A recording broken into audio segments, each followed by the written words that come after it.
C'est la nuit là, pensa le petit Klaus qui alla frapper à la porte. La femme du paysan ouvrit, mais en entendant ce qu'il voulait, elle lui dit de passer son chemin.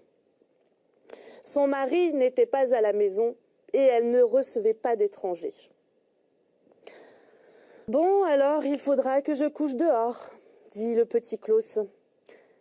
Et la femme du paysan lui ferma sa porte. Tout près, il y avait une grosse meule de foin, et entre cette meule et la maison, on avait construit un petit appentis au toit de chaume, tout plat. « C'est là-haut que je peux me coucher, » dit le petit Klaus en voyant le toit. « C'est un bon lit. La cigogne ne descendra sûrement pas me pincer les jambes, car il y avait une cigogne sur le toit, où elle avait son nid. »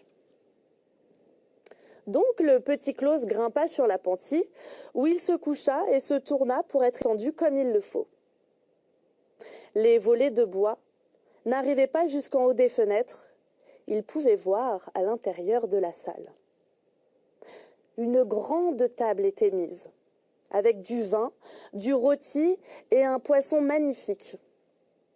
La femme du paysan et le sacristain étaient à table, sinon personne d'autre, et elle le servait.